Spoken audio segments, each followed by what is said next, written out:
আসসালামু আলাইকুম, কি অবস্থা সবার? আশা করি সবাই অনেক বেশি ভালো আছো। আজকে আমরা যে ম্যাথটা সলভ করব এটা জুনিয়র এবং সেকেন্ডারি ক্যাটাগরির জন্য। তো চলো প্রশ্নটা পড়ে নিই। তো বলছে এখানে যে n factorial equal to 1 into 2 into 3 into এইভাবে করে n পর্যন্ত সংখ্যাগুলোর গুণফল। এটা আমরা সবাই জানি। এখানে আমাদের एग्जांपल দেওয়া আছে 2 factorial equal to 1 into 2, 3 factorial মানে 1 ইনটু 2 ইনটু 3, আর 4 ফ্যাক্টোরিয়াল মানে 1 ইনটু 2 ইনটু 3 ইনটু 4, মানে এরকম একটা एग्जांपल দেওয়া আছে। এখন এখানে বলছে we know that 7 factorial into 13 factorial equal to 24 into k factorial. মানে আমি এইটাকে এই আকারে প্রকাশ করতে পারি। তো এখানে আমাদের বলছে তাহলে k এর মানটা কত, এটাই বের করতে হবে। তোমরা নিজেরা আগে সলভ করার চেষ্টা করো, যদি না পারো তখন তুমি সলিউশন দেখিও। তাহলে তোমরা ভিডিওটা পজ করে চিন্তা করো, আমি সলিউশনে চলে যাচ্ছি।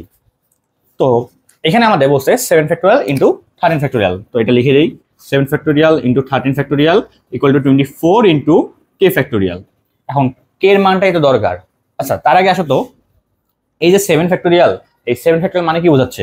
এখানে एग्जांपल দেওয়াই আছে, তাহলে বোঝাচ্ছে 1 into 2 into 3 into 4 into 5 into 6 into 7, এটাই বোঝাচ্ছে 7 ফ্যাক্টোরিয়াল। আচ্ছা, ইনটু নিচে এখন লেখো 13 ফ্যাক্টোরিয়াল মানে কি বোঝাচ্ছে? 1 ইনটু 2 ইনটু 3 ইনটু 4 ইনটু এভাবে করে আমাদের 12 ইনটু 13, এটা বোঝাচ্ছে। আচ্ছা, রাইট হ্যান্ড সাইডে কি আছে? 24 ইনটু, এখন তো কে ফ্যাক্টোরিয়াল, এখন কে ফ্যাক্টোরিয়াল এখানে কে এর মানটা কি নিব? তো তুমি যে কোনো একটা কিছু ধরে নাও যে কে ইকুয়াল টু 7, কথার কথা ধরে নাও কে ইকুয়াল টু 7, মানে আমি জাস্ট এমনি ধরে নিলাম। তাহলে 7 যদি হয় তাহলে কি হবে? 1 into 2 into 3 into 4 into 5 into 6 into 7। দেখো তো দুই পাশ থেকে আমি কাটা দিতে পারতেছি, এখানে 7 ফ্যাক্টোরিয়াল কাটা, এখানকার 7 ফ্যাক্টোরিয়াল কাটা, তো থাকতেছে 24। আর এখানে লেফট হ্যান্ড সাইডে কি থাকতেছে?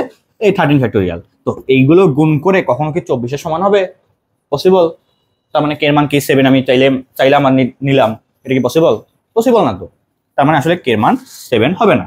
আচ্ছা, কে এর মান তুমি যদি 7 না হয় অন্য কিছু নাও, সবচেয়ে বড় সংখ্যাটা নাও, 13 নাও।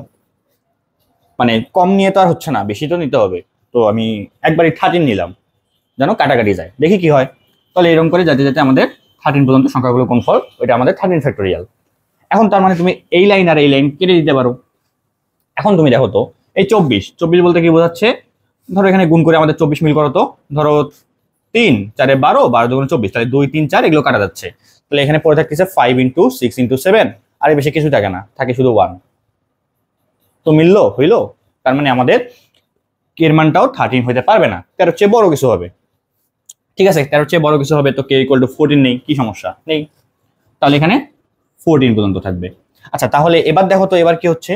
আচ্ছা, 24 তো এখানে 2 3 4 এটা দিয়ে তো কাটাকাটি যায়, 3 2 6 4 6 24, তো 24 আর এখানকার 2 আর 3 আর 4 কাটাকাটি করলাম ধরে নাও, তাহলে আমাদের থাকতেছে শুধু 5 6 আর 7, মানে 7 ফ্যাক্টোরিয়াল থেকে এগুলো কাটাকাটি করলাম 24 আর এইটা, তাহলে থাকতেছে 5 ইনটু 6 ইনটু 7। আচ্ছা, এটা এরকম থাক। এখানে কি থাকতেছে দেখো তো, 13 ফ্যাক্টোরিয়াল, এখানে আছে 14 ফ্যাক্টোরিয়াল।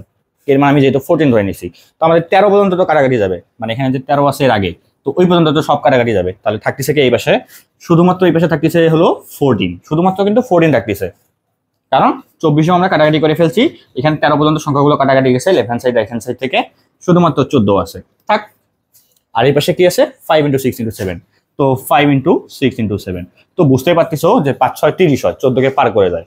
তো এখানে তো আমাদের কোনো কিছুই করার নেই, আসলে এখানে আমাদের মিলবে না, হচ্ছে না। তার মানে কে এর মানটা 14ও হতে পারে না, সিম্পল কথা। তাহলে কে ইকুয়াল টু যদি 15 হয়, যদি হয়, তাহলে কি হচ্ছে? তাহলে এখানে আমাদের থাকতেছে হলো, দেখো তো কি থাকে, ইনটু, মানে সামনে তো আরো 7 8 9 10 এগুলো তো থাকবেই। তাহলে যেহেতু আমরা এখন 15 নিচ্ছি, তার মানে এখানে অ্যাটলিস্ট থাকবে কত? 13 গুণন 14 গুণন 15 পর্যন্ত। তাহলে এবার একটু কাটাকাটি করি, তাহলে এখানকার 24 কাটা, এখানকার 2 3 4 কাটা, কারণ এগুলো গুণ করলে আসলে 24 হয়। তো এই পাশ ওপাশ থেকে 24 ভ্যানিশ করে দিলাম। তাহলে এখানে আমাদের এই পুরো সবকিছু কাটা, 13 পর্যন্ত কাটা, তো এখানে আমাদের সবকিছু কাটা, এই 13 পর্যন্ত কাটা। তাহলে এবার থাকতেছে কি? 14 গুণন 15। ডান সাইডে কি থাকতেছে? 14 গুণন 15, বাকি কিন্তু সব কাটাকাটি হয়েছে ডান সাইডে। আর লেফট হ্যান্ড সাইডে এই যে 5 ইনটু 6 ইনটু 7 থাকতেছে। তাহলে একটু ভাঙাও তো এখানে, এখানে একটু ভাঙাও। 5 ইনটু 3 ইনটু 2, মানে 6 কে ভাঙা গেলাম 3 into 2 into 7 equal to 14 into 5 15। তাহলে এখানে কি বুঝতে পারতেছো কিছু? দেখেই বোঝা যাচ্ছে যে 3 5 15 হয়, 7 2 14 হয়। তো এই যে 14 14 মিলে গেছে, 15 15 মিলে গেছে, তার মানে left hand side right hand side মিলে গেছে, হয়ে গেছে, শেষ কাজ। আর কি লাগে? তার মানে আমাদের এখানে কে ইকুয়াল টু কি হবে? Answer 15. So this is the answer. তাহলে আশা করি বুঝতে পারছো। ধন্যবাদ সবাইকে।